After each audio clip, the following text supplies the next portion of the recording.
Tradition 7. Every AA group ought to be fully self-supporting, declining outside contributions.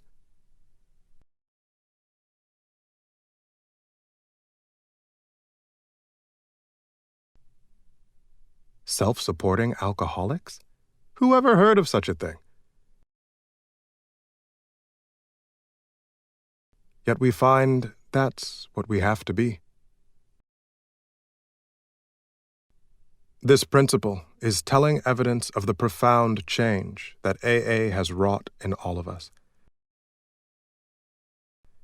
Everybody knows that active alcoholics scream that they have no troubles money can't cure. Always we've had our hands out. Time out of mind, we've been dependent upon somebody, usually money-wise. When a society composed entirely of alcoholics says it's going to pay its bills, that's really news.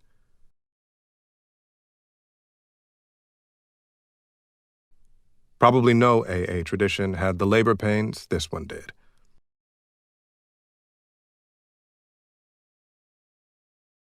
In early times, we were all broke.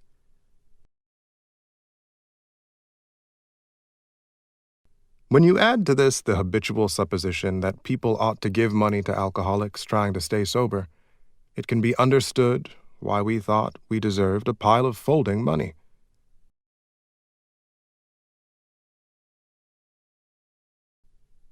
What great things AA would be able to do with it.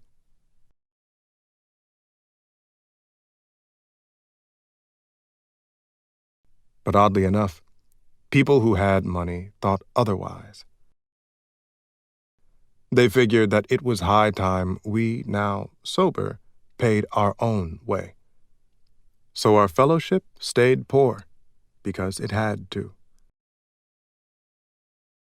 There was another reason for our collective poverty. It was soon apparent that while alcoholics would spend lavishly on 12th step cases, they had a terrific aversion to dropping money into a meeting place hat for group purposes.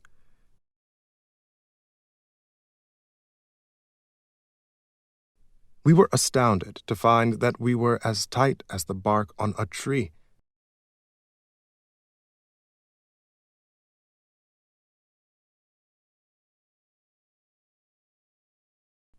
So AA, the movement, started and stayed broke, while its individual members waxed prosperous.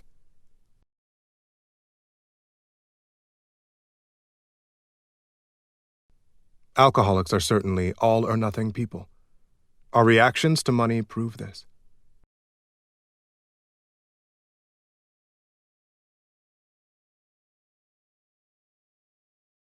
As AA emerged from its infancy into adolescence, we swung from the idea that we needed vast sums of money to the notion that AA shouldn't have any.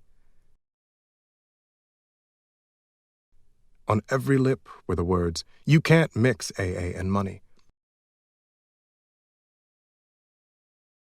We shall have to separate the spiritual from the material." We took this violent new tack because here and there members had tried to make money out of their AA connections, and we feared we'd be exploited.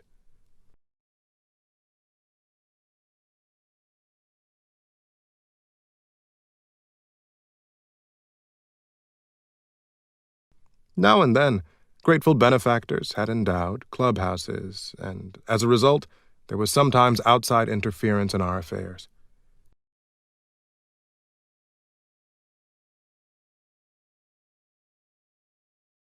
We had been presented with a hospital, and almost immediately the donor's son became its principal patient and would-be manager.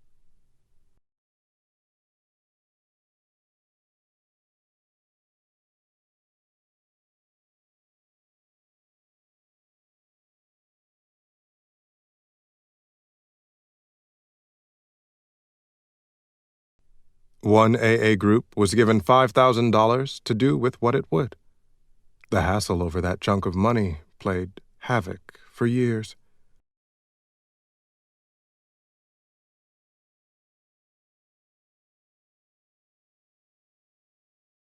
Frightened by these complications, some groups refused to have a cent in their treasuries.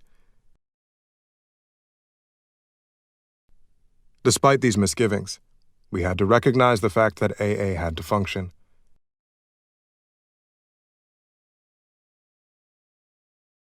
Meeting places cost something.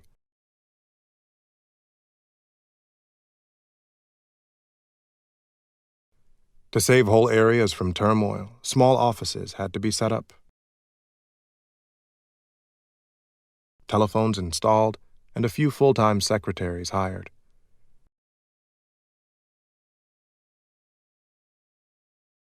Over many protests, these things were accomplished. We saw that if they weren't, the man coming in the door couldn't get a break. These simple services would require small sums of money, which we could and would pay ourselves.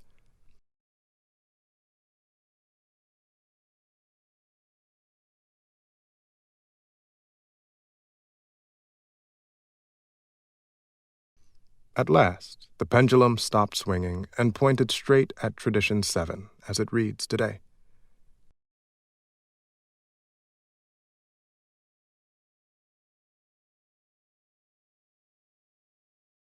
In this connection, Bill likes to tell the following pointed story.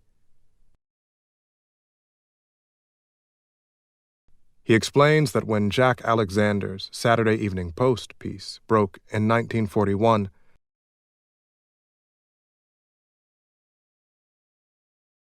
thousands of frantic letters from distraught alcoholics and their families hit the Foundation letterbox in New York.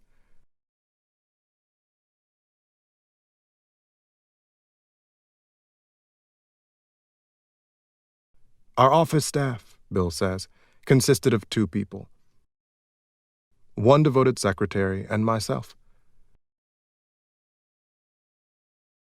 How could this landslide of appeals be met? We'd have to have some more full-time help, that was sure. So we asked the AA groups for voluntary contributions. Would they send us $1 a member a year? Otherwise, this heartbreaking mail would have to go unanswered.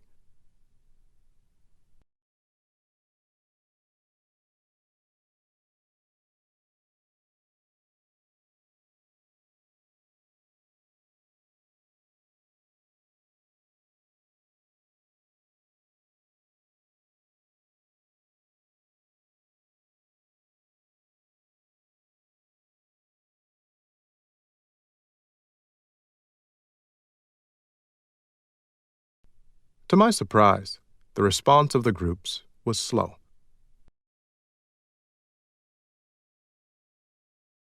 I got mighty sore about it. Looking at this avalanche of mail one morning at the office, I paced up and down, ranting how irresponsible and tightwad my fellow members were.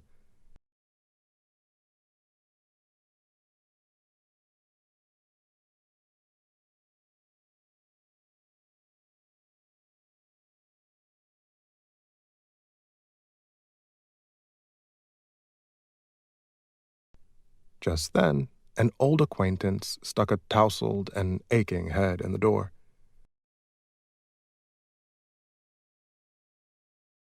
He was our prize slippee.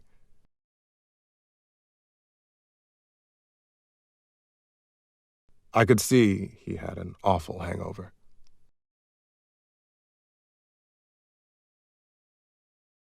Remembering some of my own, my heart filled with pity. I motioned him to my inside cubicle and produced a $5 bill. As my total income was $30 a week at the time, this was a fairly large donation.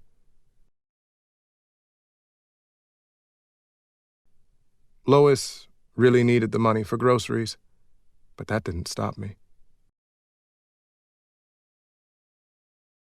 The intense relief on my friend's face warmed my heart.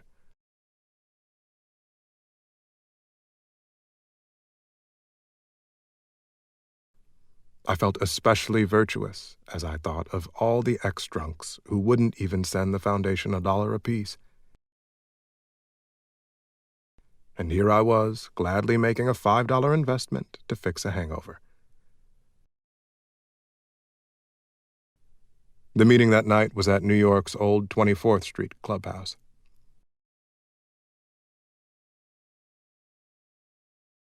During the intermission, the treasurer gave a timid talk on how broke the club was.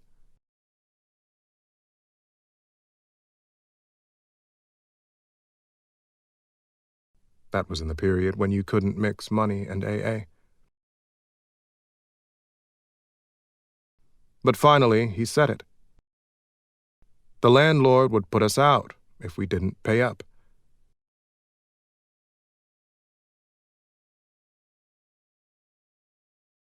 He concluded his remarks by saying, "Now, boys, please go heavier on the hat tonight, will you?"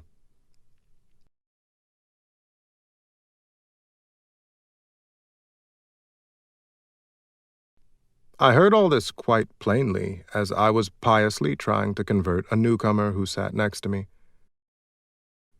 The hat came in my direction, and I reached into my pocket. Still working on my prospect, I fumbled and came up with a 50-cent piece. Somehow, it looked like a very big coin. Hastily, I dropped it back and fished out a dime, which clinked thinly as I dropped it in the hat. Hats never got folding money in those days.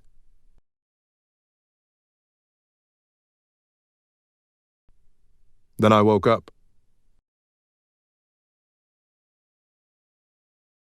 I, who had boasted my generosity that morning, was treating my own club worse than the distant alcoholics who had forgotten to send the foundation their dollars.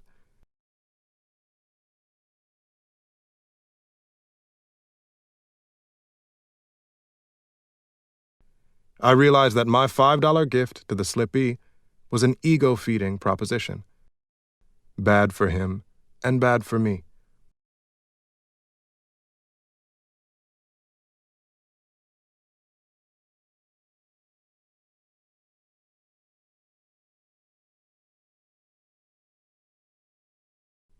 There was a place in AA where spirituality and money would mix.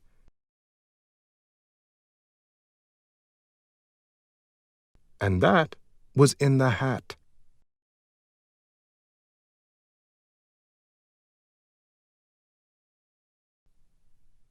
There is another story about money. One night in 1948, the trustees of the foundation were having their quarterly meeting.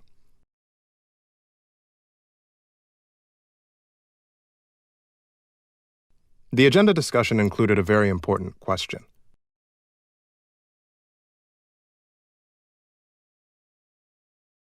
A certain lady had died. When her will was read, it was discovered she had left Alcoholics Anonymous in trust with the Alcoholic Foundation a sum of $10,000. The question was, should AA take the gift?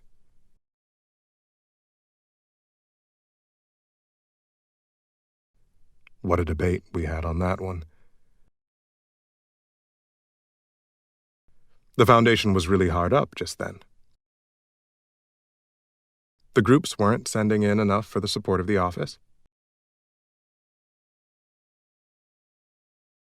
We had been tossing in all the book income, and even that hadn't been enough.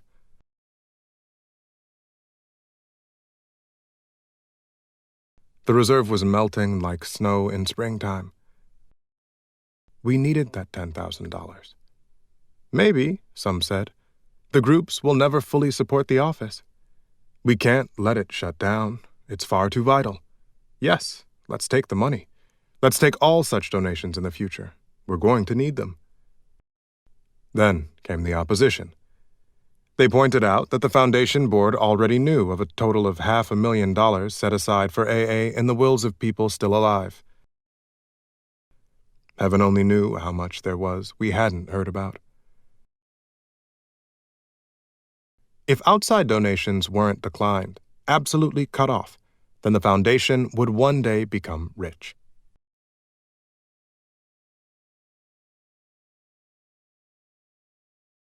Moreover, at the slightest intimation to the general public from our trustees that we needed money, we could become immensely rich. Compared to this prospect, the $10,000 under consideration wasn't much. But like the alcoholic's first drink, it would, if taken, inevitably set up a disastrous chain reaction. Where would that land us? Whoever pays the piper is apt to call the tune, and if the AA Foundation obtained money from outside sources, its trustees might be tempted to run things without reference to the wishes of AA as a whole. Relieved of responsibility, every alcoholic would shrug and say, "Oh, the foundation is wealthy. Why should I bother?" The pressure of that fat treasury would surely tempt the board to invent all kinds of schemes to do good with such funds, and so divert AA from its primary purpose.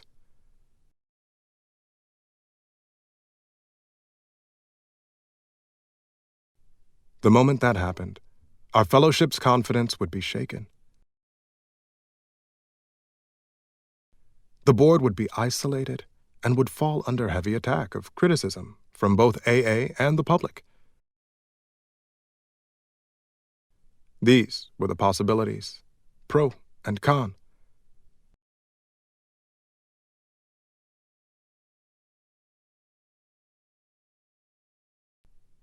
Then our trustees wrote a bright page of AA history. They declared for the principle that AA must always stay poor.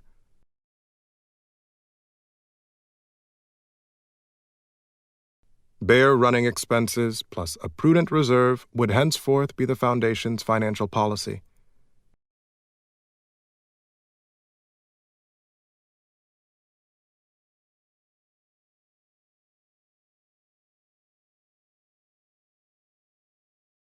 Difficult as it was, they officially declined that $10,000 and adopted a formal, airtight resolution that all such future gifts would be similarly declined.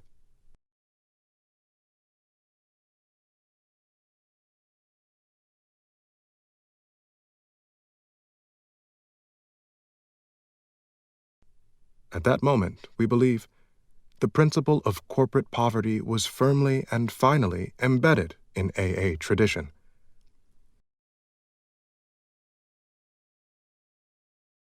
When these facts were printed, there was a profound reaction. To people familiar with endless drives for charitable funds, AA presented a strange and refreshing spectacle.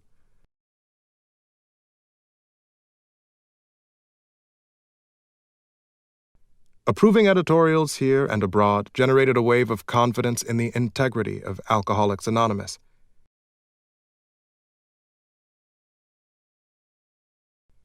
They pointed out that the irresponsible had become responsible, and that by making financial independence part of its tradition,